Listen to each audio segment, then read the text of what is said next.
you out there, you have one of these qualities, at least one. And I'm trying to make you push it up a little harder, be aware of it and how you can accentuate it and what makes it seductive so that you can kind of use it to your own effect.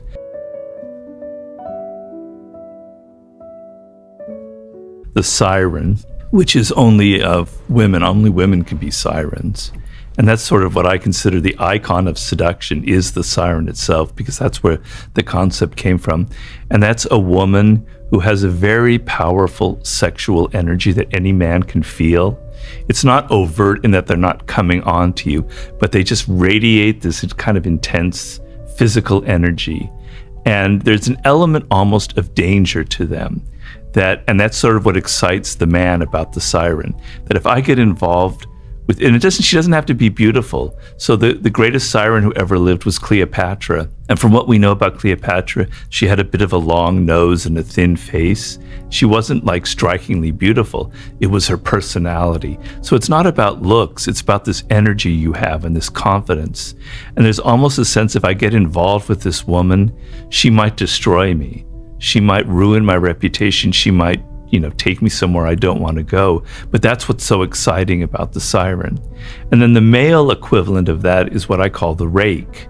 And the rake is a man who has an intense interest in women. He loves women to an incredible degree. It like obsesses him. But he can never be satisfied with one woman. So he has to find as many different women as possible. And because he so much is interested in women and he understands them so deeply, that kind of interest and excitement and that drama is what makes him so seductive to women, right? Because most men are interested in sex, but they're not really interested in the world of women. They're not really interested in what they're thinking, their psychology, and what will please them. But the rake is so motivated by getting inside the woman's skin that he becomes this incredible seducer. So those are the two top ones. Then there's the dandy. That's the kind of androgynous seducer who mixes male and female characteristics, which can be very powerfully seductive if done well. And some of the greatest seducers in history, like a Marlene Dietrich or Rudolph Valentino or David Bowie, these people had that kind of energy. Then there's the natural, someone who's kind of got a childlike energy. They're just so authentic. They're not faking anything. They've got that kind of innocence about them, and it's devilishly seductive. Then there's, as you mentioned, there's the coquette.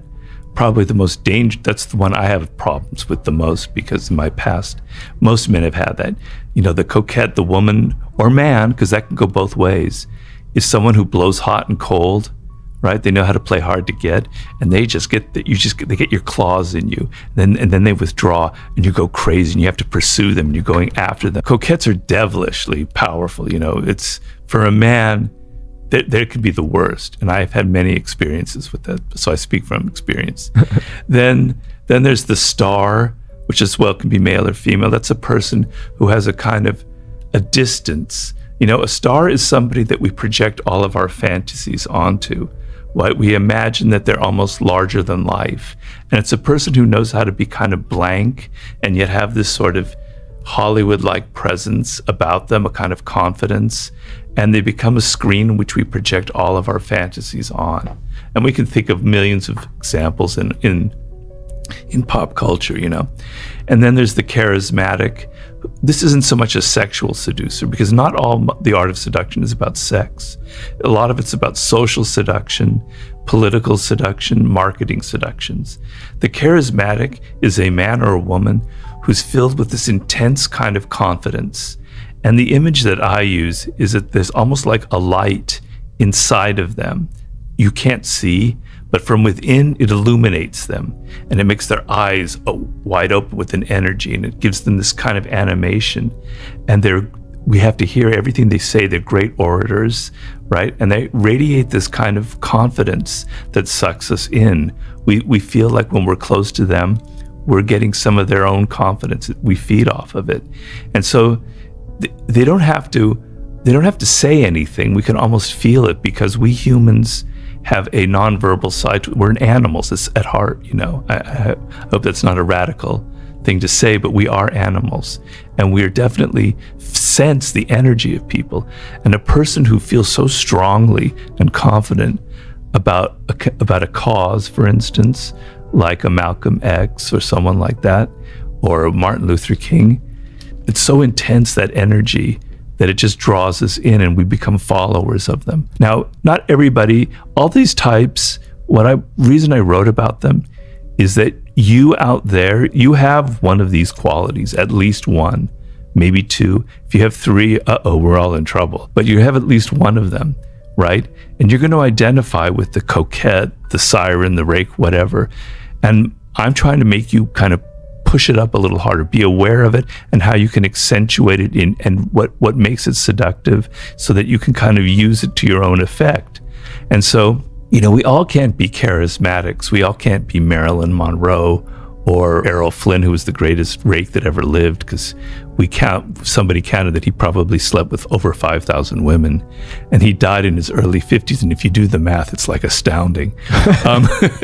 But I mean, he was a beautiful man. He was extremely handsome. Yeah.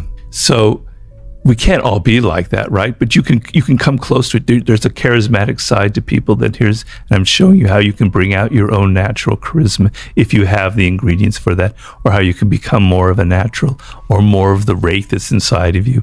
So if you're a man and you're obsessed with women, and now you read my chapter on the rake, you're going to understand better why women are attracted to you, and now you can kind of accentuate it and even make it better and be more effective.